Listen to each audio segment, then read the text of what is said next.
Bonjour à tous et bienvenue. Nous sommes rejoints aujourd'hui par l'excellent Chas Freeman, ancien ambassadeur en Arabie Saoudite et également ancien secrétaire adjoint à la Défense pour les affaires de sécurité internationale. Donc, bienvenue à nouveau dans l'émission. Toujours un plaisir de vous voir. Oui, je suis ravi d'être ici. On dit souvent que nous arrivons à la fin d'une ère dominée par l'Occident. Je veux dire, on observe un déclin dans l'Occident politique, un déclin mesurable sur les plans économiques, technologiques, social et politique, parmi d'autres indicateurs. Je ne suggère pas qu'il s'agisse d'un monde sans l'Occident, mais plutôt d'un monde où l'Occident ne sera plus nécessairement dominant, du moins pas dans tous les domaines. On constate aussi que d'autres grandes puissances se préparent à un monde moins centré sur l'Occident, avec de nouveaux liens économiques, des relations politiques et des partenariats militaires, ainsi que de nouvelles institutions comme les BRICS. Je ne sais pas trop quoi penser de la réunion qu'ils viennent d'avoir au Brésil.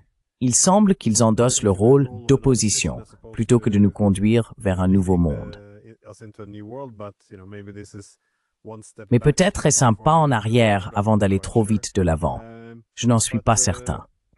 Je me suis dit qu'un bon point de départ serait de dresser un état des lieux.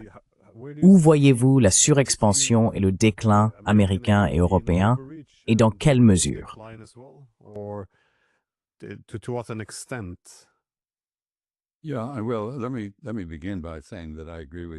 Eh bien, permettez-moi de commencer par dire que je suis d'accord avec vous. La réunion des BRICS à Rio de Janeiro a malheureusement adopté une posture de plainte plutôt que de créativité. Le monde a vraiment besoin d'un nouveau leadership. Le leadership américain est manifestement discrédité et de plus en plus chaque jour, compte tenu des agissements extravagants de notre président. L'un d'eux vient d'ailleurs d'affecter le Brésil. Il a imposé des droits de douane de 50% au Brésil afin de protéger son double Bolsonaro. Je veux dire, Trump est en quelque sorte le Bolsonaro du Nord, et Bolsonaro est le Trump du Sud. Ce sont des âmes sœurs. Et il a exigé que les Brésiliens ne le poursuivent pas pour les actes criminels qu'il a commis, ce qui fait écho aux efforts de M. Trump pour renverser les élections en 2021. Bref, nous vivons dans un monde sans leadership clair.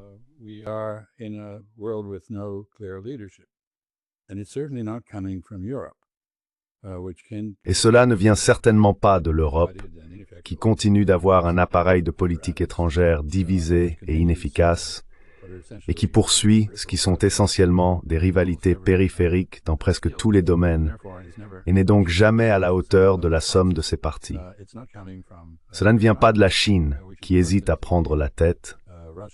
La Russie n'est pas compétente pour diriger, étant donné l'état de ses relations avec de nombreux autres pays et blocs. Nous sommes donc essentiellement sans gouvernail, à la dérive. Et dans ce contexte, pour répondre à la dernière partie de votre question, l'Occident a clairement vu la fin de sa domination sur les affaires mondiales qui a duré 5 siècles. Les Lumières européennes, qui ont créé diverses formes et systèmes politiques il y a 2 siècles ou plus, peut-être 250 ans, ont clairement atteint leur terme.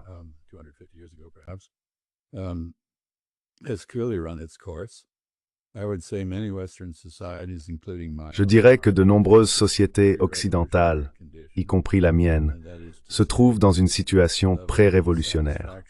Autrement dit, le niveau d'insatisfaction de la population envers son gouvernement, son incrédulité face aux déclarations de ce dernier, et le sentiment que le gouvernement n'écoute pas leur voix, même lors des élections. Tout cela engendre une certaine illégitimité et l'idée qu'il faut changer le gouvernement d'une manière ou d'une autre. Si ce n'est pas par les élections, alors par la force. Tous ces éléments convergent et nous entrons dans un monde très incertain. Mais c'est un monde dans lequel l'Occident, entendu collectivement comme les pays ou la communauté transatlantique, si l'on veut, reste central. On pourrait inclure l'Amérique latine dans l'Occident, mais je pense que le cœur de celui-ci est la communauté transatlantique.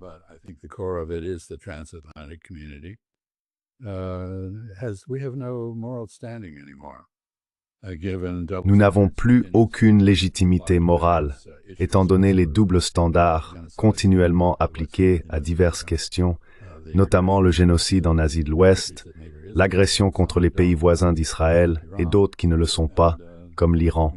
Et vous savez, nous n'avons aucune légitimité. Pourtant, les institutions que nous avons créées après la Seconde Guerre mondiale pour aider à gérer les affaires ne fonctionnent pas.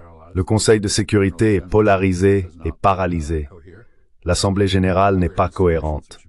D'autres institutions qui ont été créées pour compléter celles de l'ONU, comme les BRICS, la Banque asiatique d'investissement dans les infrastructures, l'Organisation de coopération de Shanghai, et ainsi de suite, ne prennent pas les devants, comme je l'ai dit au début. Elles se plaignent, critiquent, accusent, mais n'agissent pas. C'est donc pas une période heureuse pour le monde.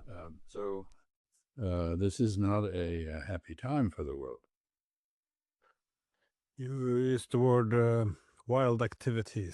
Vous avez utilisé l'expression « activité sauvage » du président Trump. Eh bien, il y en a eu quelques-unes. Il n'y a pas si longtemps, la Maison-Blanche a publié une lettre annonçant des droits de douane de 50% sur le Brésil, comme vous l'avez dit, accompagnée d'exigences de ne pas s'en prendre à Bolsonaro. Mais encore une fois, on voit ces droits de douane être imposés un peu partout dans le monde. Maintenant, je me demandais comment vous voyez le Moyen-Orient réagir à cela, car l'Europe semble prête à accepter ces abus, du moins jusqu'à présent. Certains commencent à envisager qu'il faudrait apporter quelques changements.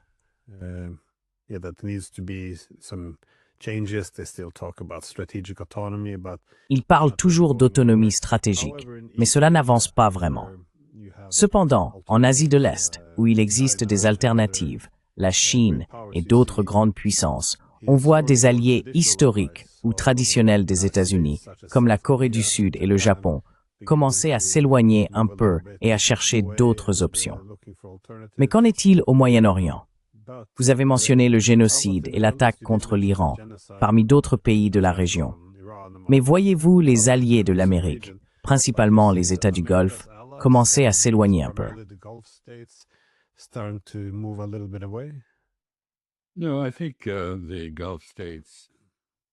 Non, je pense que les États du Golfe, en général, je ferai plusieurs remarques. D'abord, bien sûr, les Émirats arabes unis, les OAU, qui sont des maîtres absolus de la realpolitik, ont normalisé leurs relations avec Israël. Je pense qu'ils le regrettent maintenant, car il est devenu très clair pour les gens de la région qu'Israël exige une sécurité absolue, ce qui signifie une insécurité absolue pour tous les autres dans la région. Il n'y a aucun pays, non seulement dans la région, mais en général, qu'Israël soit prêt à accepter autrement que dans la soumission. Et je suis désolé de dire que cela inclut mon propre pays, qui est essentiellement contrôlé par un lobby israélien non enregistré en ce qui concerne tout ce qui touche à l'Asie de l'Ouest.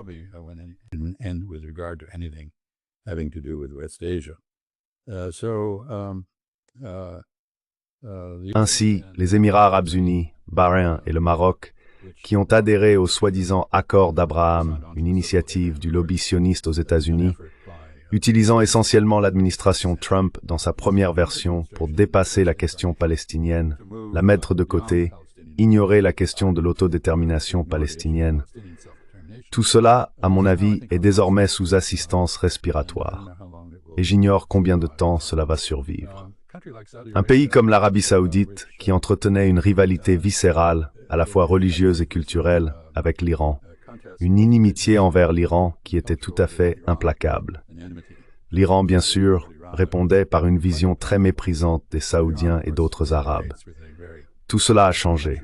Les deux pays font désormais cause commune pour contrebalancer la menace que représente Israël pour les derniers éléments de stabilité de la région.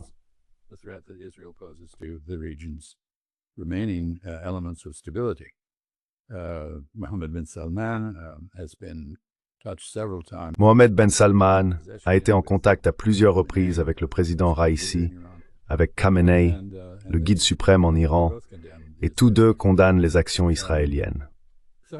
L'Arabie saoudite n'est pas disposée à rompre avec les États-Unis pour une raison très simple. Son arsenal militaire est presque entièrement américain. Elle n'exporte plus de pétrole vers le marché américain en quantité significative. Mais ses liens avec les États-Unis, bien qu'ils aient beaucoup diminué depuis l'époque où j'y étais investisseur, il y a environ 3 décennies, restent très importants, même s'ils sont aujourd'hui quelque peu éclipsés par les liens commerciaux avec la Chine.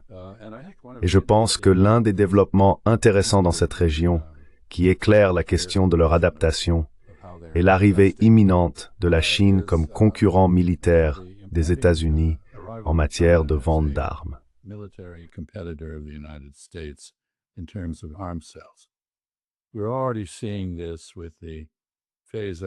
Nous voyons déjà cela avec le retrait progressif de la flotte de F-16 de l'Égypte au profit, je crois, de J-15 chinois.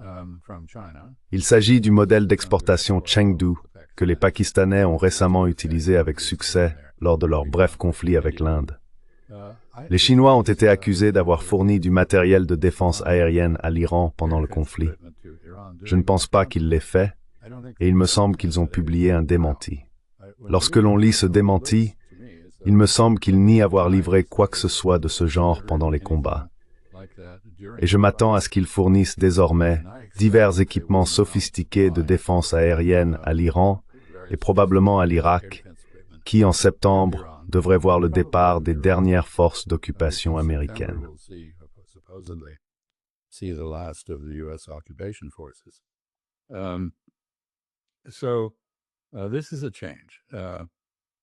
Donc, c'est un changement. La Russie, bien sûr, a connu des hauts et des bas. Elle a perdu son influence politique en Syrie. C'est un ennemi traditionnel de l'Iran. Et bien qu'elle ait désormais établi une relation stratégique avec l'Iran, il semble qu'elle ait été lente à détourner des fournitures militaires vers l'Iran. Et je suppose que c'est la dernière chose que je dirais. Les États-Unis ont pratiquement épuisé leur stock militaire. Il n'est donc guère surprenant que le Pentagone, entendant l'opposition du président Trump à l'aide à l'Ukraine, ait suspendu les ventes d'armes à l'Ukraine afin de conserver ce qui reste des stocks américains et aussi, éventuellement, de détourner des fournitures vers Israël, qui a vu ses défenses très affaiblies.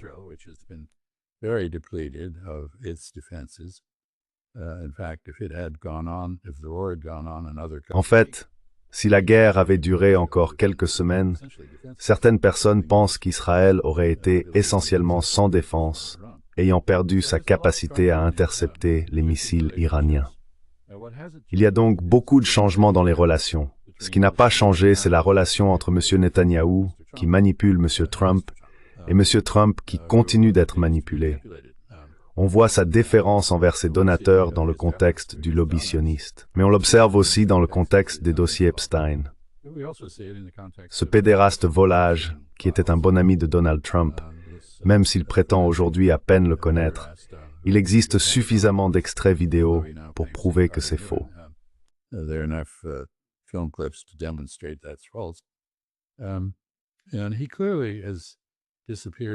Et il a clairement fait disparaître les dossiers Epstein parce que parmi les personnalités importantes mentionnées dans ces dossiers se trouvent beaucoup de ses principaux donateurs. Donc, indépendamment de sa propre relation avec Epstein, qu'il peut probablement gérer, comme il l'a dit, ces dossiers nuiraient à beaucoup de gens, les gens qui comptent pour lui. Alors, l'Asie de l'Ouest, oui, ça change. L'Asie de l'Est change aussi. Les tarifs imposés à la République de Corée, Corée du Sud et au Japon ont conduit pour la première fois au Japon à un débat ouvert sur le retrait de la présence militaire américaine du Japon. Je ne pense pas que cela soit allé très loin. La personne qui a exprimé cette idée est l'ancien Premier ministre Hatoyama, qui est une figure assez isolée politiquement, pas centrale dans la politique japonaise.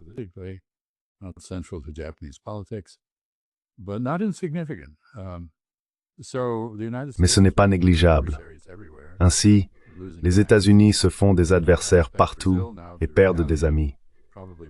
Je m'attends maintenant à ce que le Brésil riposte, probablement en cessant d'être très favorable à Airbus et défavorable à Boeing. Le président Trump en a fini. Je ne sais pas ce que les Brésiliens feront d'autre, mais c'est un pays fier et ils n'accepteront pas d'ingérence dans leur processus judiciaire, que ce soit en faveur de messieurs Bolsonaro ou en lien avec une précédente objection d'Elon Musk concernant la censure de ces plateformes Internet. Ils ne céderont pas sur ces points. Nous créons donc de plus en plus d'obstacles inamovibles et nous montrons que notre force peut être contrecarrée.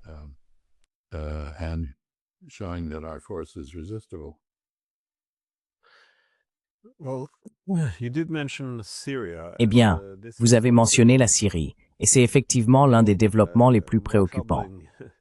Je me souviens très bien qu'après les attentats du 11 septembre, le monde entier était concentré sur la lutte contre l'extrémisme islamique et les djihadistes. Et beaucoup faisaient remarquer qu'une grande partie de cela provenait du soutien direct et du financement des djihadistes en Afghanistan dans les années 80. Quoi qu'il en soit, cela semblait un peu appartenir à l'histoire lointaine. Mais aujourd'hui, nous nous retrouvons dans cette situation étrange où l'ancien chef d'Al-Qaïda et de l'État islamique, Jolani, a bien sûr pris le contrôle d'une partie de la Syrie. La décision a été prise de lever ou d'alléger les sanctions, je suppose, ce qui pourrait être positif dans la mesure où les sanctions ont eu un impact très négatif sur la population civile.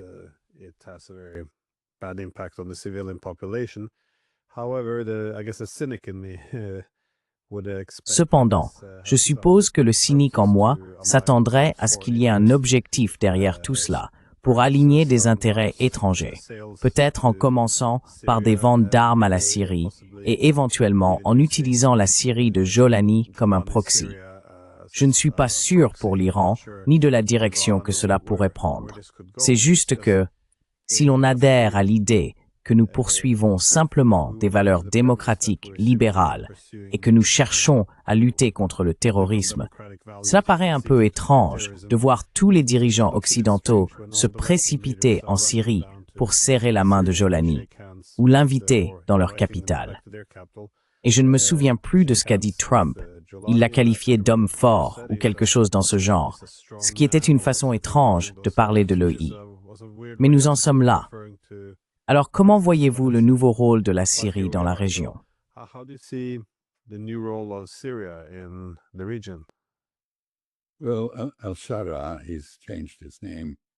Eh bien, Al-Shara, il a repris son nom d'origine, Al-Shara, mais il vient du plateau du Golan, ce que signifie Jolani. On ne peut expliquer tout cela qu'en se référant à Israël et à l'influence d'Israël sur la politique occidentale. Israël a toujours eu pour objectif de fragmenter la Syrie. Il est probablement actuellement impliqué dans l'aide apportée aux Kurdes pour éviter leur intégration dans l'armée nationale syrienne. C'est le principal obstacle à l'abandon de l'autonomie des soi-disant forces démocratiques syriennes en Syrie. Ils insistent pour conserver une identité distincte au sein des forces armées syriennes. Ce qui est compréhensible, les autorités de Damas souhaitent qu'ils s'intègrent individuellement. Et ils ont un lien fort avec les Israéliens, qui n'ont cessé de s'ingérer auprès des Kurdes en Turquie, en Iran, en Syrie et en Irak.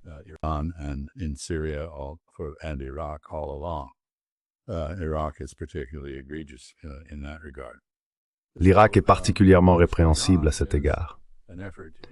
Ce qui se passe, c'est un effort pour soumettre la Syrie et l'intégrer à l'équivalent des accords d'Abraham, c'est-à-dire sauf qu'Israël détient la grande puissance dans la région et s'y réfère.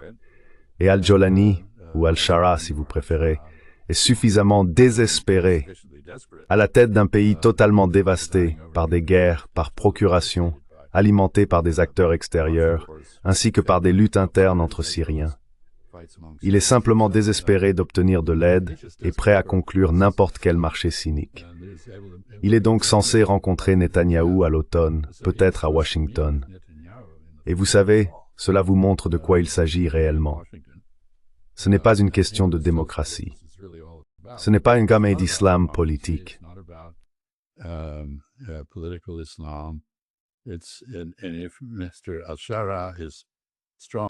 Et si M. Al-Shara est considéré comme fort dans le sens où il a décapité beaucoup de gens, j'imagine que cela compte pour quelque chose dans l'esprit de M. Trump. Mais cela ne rehausse certainement pas ses références.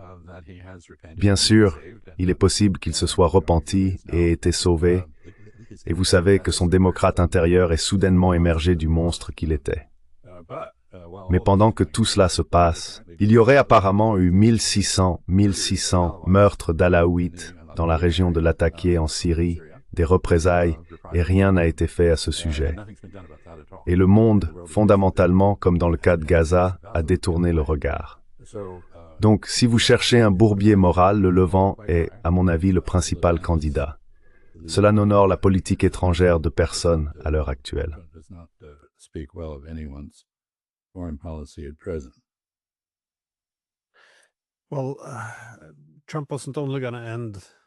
Eh bien, Trump n'avait pas seulement l'intention de mettre fin aux guerres au Moyen-Orient, pour, je suppose, restaurer la puissance de l'Amérique.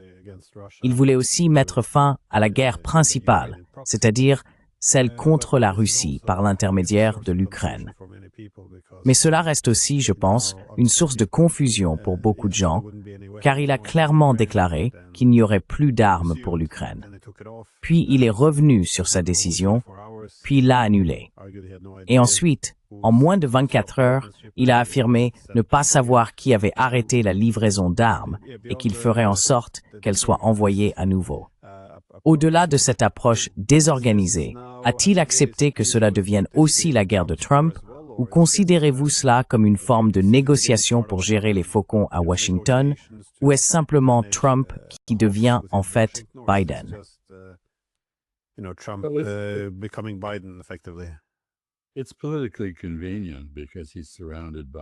C'est politiquement commode parce qu'il est entouré de néoconservateurs.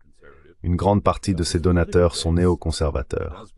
Sa base politique, elle, croit en la retenue en matière de politique étrangère, ne veut pas de guerre sans fin et ne souhaite pas que les États-Unis soient impliqués dans la guerre en Ukraine. Il y a donc là une contradiction. Et il s'est clairement rangé du côté des donateurs. Il est assez bien connu qu'il aime l'argent, et cela semble dicter sa conduite dans ce cas. Mais y a-t-il une stratégie ici? Y a-t-il une politique cohérente? Non. Ce n'est pas une partie d'une négociation, c'est de la pétulance. C'est de l'hubris, de la fanfaronnade et une sorte de crise enfantine. Si vous avez des enfants, vous les avez probablement déjà vus faire des choses similaires vers l'âge de 2 ans et demi. Donc s'il est un génie très stable, comme il l'a proclamé lors de son premier mandat, il ne se comporte pas ainsi en ce moment.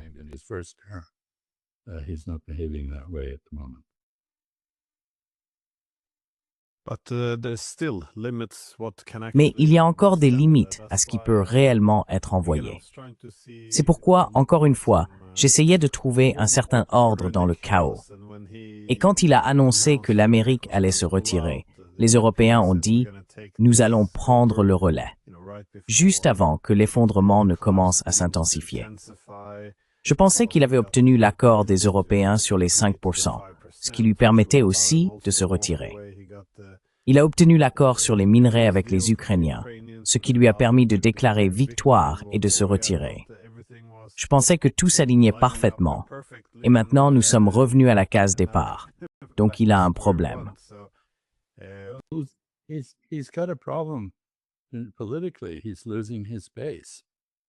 Politiquement, il est en train de perdre sa base.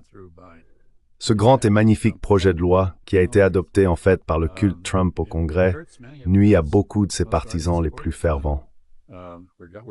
Nous allons bientôt assister à une hausse de l'inflation à cause de tous ces tarifs qu'il impose. Il a perdu la confiance de Wall Street.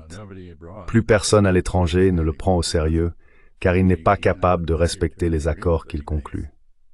Il ne suit aucune ligne directrice cohérente. Il s'accroche donc à sa base de donateurs.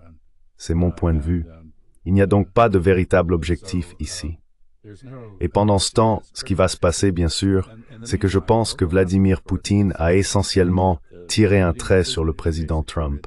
Et il ne ressent aucune obligation de conclure un accord avec M. Trump parce qu'il sait que M. Trump n'est pas fiable.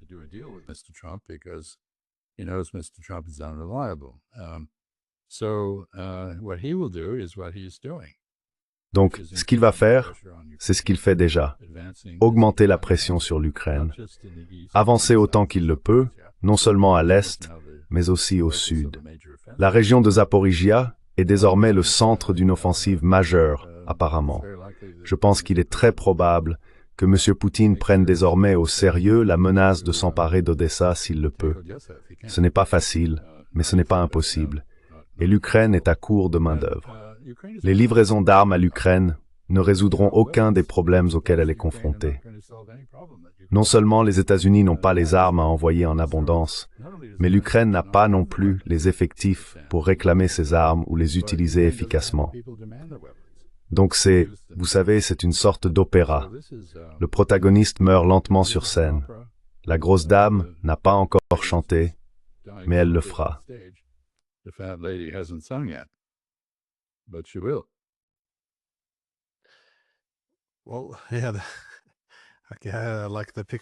Eh bien oui, j'aime la perspective que vous décrivez.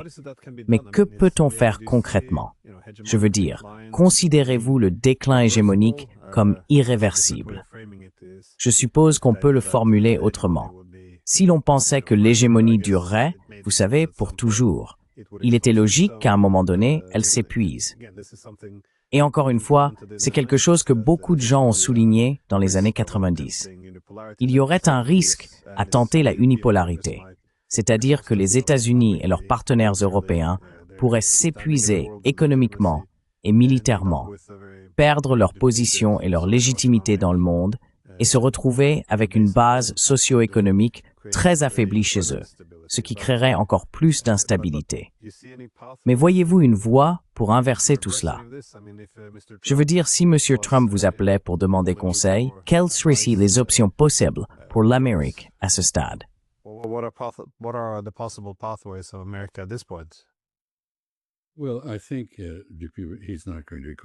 Eh bien, je pense qu'il ne va pas m'appeler pour demander conseil, donc je vais écarter cette question comme une hypothèse à laquelle on ne peut pas répondre. Mais à mon avis, nous traversons une période d'effondrement constitutionnel aux États-Unis. Les États-Unis étaient admirés parce que pour les Américains et pour une grande partie du monde, ils semblaient représenter une idée plutôt qu'un pays fondé sur l'ethnie, la religion, la foi ou la langue, ou quoi que ce soit de ce genre. Maintenant, nous avons apparemment une langue officielle, l'anglais. On n'a jamais eu besoin de nous dire de parler anglais auparavant. Tout le monde l'apprenait parce que c'était la langue que nous parlions. La Déclaration des droits, qui a créé l'idée, ou qui a incarné l'idée, contenait les garanties de la liberté de la presse. Mais maintenant, nous poursuivons la presse pour avoir mené du journalisme d'investigation.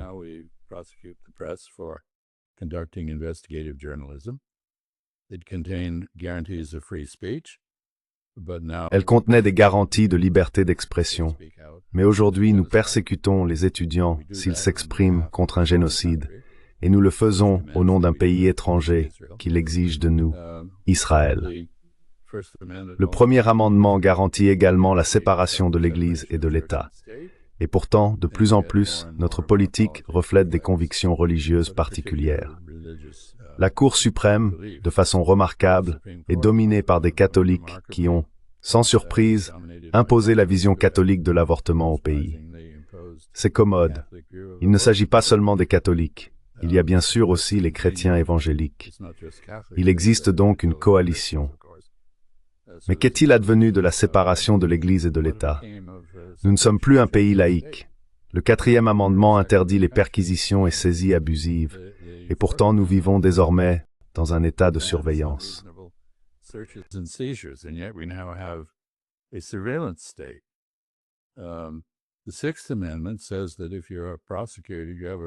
6e amendement stipule que si vous êtes un procureur, vous avez le droit de connaître les charges retenues contre vous et les preuves correspondantes. Mais aujourd'hui, il existe des preuves secrètes devant les tribunaux qui ne sont pas présentées à l'accusé. Ainsi, la Constitution est en train de s'effondrer. Et au fond de tout cela, je pense qu'il s'agit de l'abandon de la conception ancestrale, scandinave et anglo-saxonne, de la procédure régulière, selon laquelle la légitimité du résultat est déterminée par l'équité du processus qui le produit, et non par le fait que le résultat vous plaise ou non. Le but des tribunaux est d'apaiser les controverses. Et si le processus par lequel ils procèdent est équitable, alors si vous n'aimez pas la décision, tant pis, vous devez l'accepter. And if elections are held and they are fair, and they elect, Et si des élections ont lieu et qu'elles sont équitables et qu'elles aboutissent à l'élection d'un groupe ou d'un individu que vous n'aimez pas, vous devez accepter ce résultat parce que le processus a été juste. Tout cela a disparu. Désormais, la légitimité des résultats est déterminée par le fait que nous approuvions ou non le résultat, et non par le processus qui l'a produit. C'est la fin d'un principe central de notre culture. Et avec la disparition des différentes valeurs des Lumières incarnées dans la Déclaration des droits, cela signifie que nous subissons en réalité un changement révolutionnaire sans vraiment nous en rendre compte. Ce n'est donc pas seulement que le monde change et que notre position, les États-Unis, l'Europe, la communauté transatlantique, si vous voulez, que notre rôle y évolue. Nous devenons isolés par notre propre incapacité à défendre nos valeurs. Mais ce sont en fait nos valeurs que nous sommes en train d'abandonner. But our values are, in fact, being abandoned by us. And Ainsi, non seulement nous n'avons plus d'autorité morale à l'échelle mondiale, mais nous n'avons plus non plus l'attrait que nous avions autrefois. Ou, pour le dire autrement, nous nous trouvons dans une position étrange où ce sont les Chinois qui sont les principaux défenseurs de la Charte des Nations Unies, de ses principes et du droit international. Même s'ils ne sont pas parfaits, ils violent le droit international, comme toutes les grandes puissances, mais de manière relativement mineure.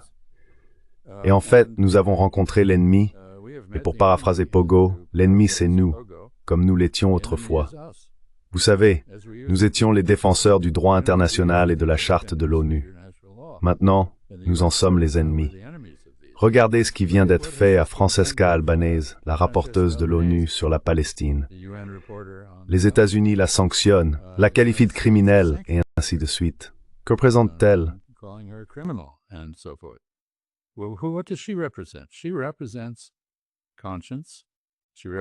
Elle incarne la conscience, elle incarne le droit international, elle incarne le système de justice international. Et nous nous y opposons désormais. Et pour la même raison, nous voyons la Grèce, l'Italie, la France et la Grande-Bretagne permettre à un criminel de guerre, Netanyahou, qui fait l'objet d'un mandat d'arrêt international, de transiter par leur territoire, de le survoler en route pour rencontrer son homologue, eh bien peut-être pas criminel de guerre, mais au moins délinquant, condamné à Washington. Que reste-t-il de ce qui a commencé au XVIIIe siècle en Europe pour être codifié comme droit international? Où est le respect de la procédure? Je pense qu'il s'agit d'un changement très fondamental qui est en train de se produire. Et c'est pas quelque chose que j'apprécie, moi, en tant qu'antiquité. Tout ce qui a plus de 50 ans est certainement une antiquité par définition. Moi, en tant qu'antiquité, je n'aime pas que ça vive. I, as an antique, do not enjoy watching this happen. Nous avons mentionné les Européens, mais considérez-vous que les fondations de l'Europe sont plus fragiles que celles de son homologue américain? I think it's just a drift. I don't know that it's weaker or Je pense que c'est simplement une dérive. Je ne sais pas si c'est plus faible ou plus fort. Certains Européens tiennent des propos absurdes sur des sujets comme Gaza. Il se passe des choses, par exemple, la criminalisation des manifestations contre le génocide, alors que je pensais que l'un des grands accomplissements de la culture européenne, après avoir commis des génocides, était de les rejeter définitivement et de déclarer que le génocide était le crime suprême contre l'humanité. Maintenant, c'est approuvé. Nous écoutons des personnes en Israël qui tiennent des propos pires que ceux des nazis, pires que les nazis. On peut les voir, ils sont dans les vidéos, prônant l'extermination totale des Gazaouis. Famine, tirs de sniper, bulldozers, artillerie, bombardements aériens, tout ce qu'il faut. Et où est la réponse à cela de la part de l'Europe? Alors l'Europe dit, eh bien, je ne fais que suivre les ordres américains. C'est l'excuse de la Wehrmacht allemande ou de la SS. Je suivais les ordres. Où est la conscience de l'Europe? Qui la représente? Where's the conscience of Europe? Who represents it?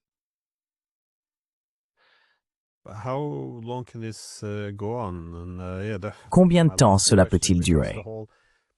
Ce serait ma dernière question, car toute l'ère post-guerre froide était censée s'organiser autour de l'hégémonie libérale. Ce n'est plus hégémonique, et nous sommes désormais effectivement, oui, en train de criminaliser les manifestants contre le génocide, tout en soutenant un génocide.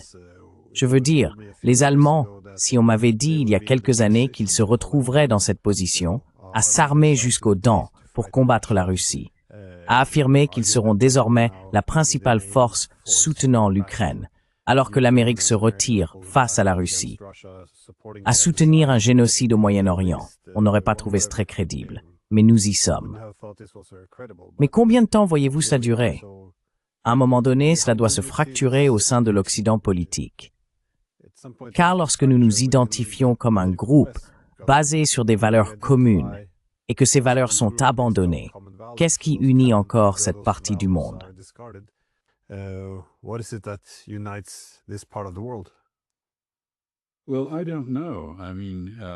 Eh bien, je ne sais pas. Je veux dire, je pense qu'il y avait des caractéristiques civilisationnelles très claires en Europe qui étaient admirables.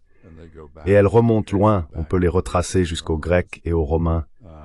Elles ont été ressuscitées à la Renaissance. Elles ont été, selon moi, perfectionnées pendant les Lumières. Je ne vois aujourd'hui aucun respect pour ces valeurs.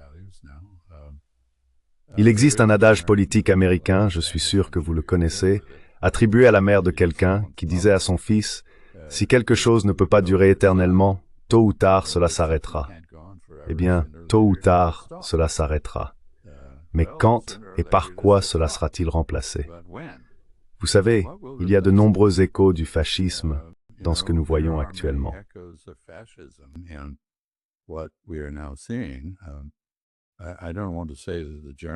Je ne veux pas dire que les Allemands, ayant déjà été en Ukraine, ayant déjà commis un génocide, et ayant adopté une politique néolibérale, s'étant armés jusqu'aux dents pendant la dépression, comme moyen de mener un programme de dépenses contracycliques à l'allemande, qui en réalité a plutôt bien fonctionné. Ils ont construit beaucoup d'autoroutes et beaucoup d'armes, et beaucoup de gens ont trouvé un emploi qu'ils n'auraient pas eu autrement. Je ne veux pas dire qu'ils retournent à ce passé, mais il est assez clair qu'ils ne le font pas. Ils se dirigent vers le genre d'avenir que, comme tu l'as dit, nous imaginions tous. Francis Fukuyama et la fin de l'histoire sont désormais une plaisanterie. Cela aurait probablement déjà dû l'être à l'époque. Mais quoi qu'il en soit, ce genre de déclaration n'a plus aucune crédibilité.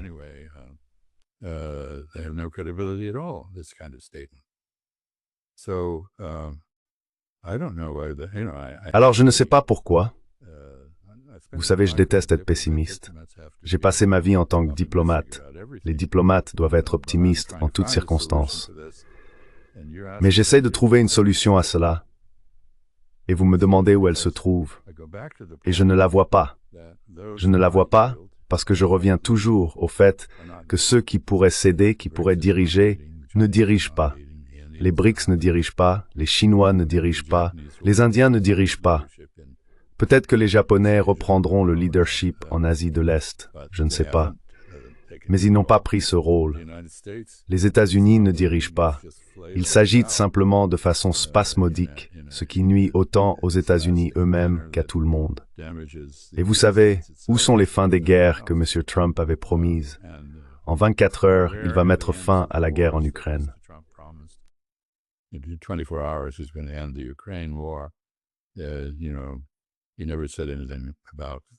Vous savez, il n'a jamais rien dit sur la nécessité de freiner les Israéliens. Il devait conclure un meilleur accord avec l'Iran. Il devait réorganiser le commerce pour provoquer un essor majeur de l'emploi industriel aux États-Unis et créer des conditions équitables pour tout le monde. Rien de tout cela ne se produit. Tout ce qui se passe, c'est l'inverse. On pourrait donc en conclure que M. Trump était un escroc qui ne savait pas vraiment ce qu'il faisait et qui a maintenant réussi à s'entourer d'une équipe aussi ignorante et incompétente que lui. Et que l'incompétence du gouvernement américain, qui s'accroît à mesure que le nombre de personnes compétentes diminue, puisqu'on en licencie toujours plus, fait qu'il n'y a personne ailleurs dans le monde prêt à combler le vide que cela crée. ready to step into the vacuum that this creates. Europe isn't. L'Europe ne l'est pas. Le manque de leadership, à mon avis, est un bon diagnostic de la situation actuelle. Merci beaucoup. J'apprécie vos analyses. J'aurais aimé entendre des points de vue plus optimistes quant à la direction que nous prenons, mais il semble effectivement qu'il y ait un manque de vision stratégique. Personnellement, je pensais sincèrement que Trump essaierait de ramener ou de réduire l'Empire pour sauver la République, dans cet esprit-là. Mais oui, je ne l'ai pas vraiment vu jusqu'à présent. Donc oui, il semble que des temps difficiles nous attendent.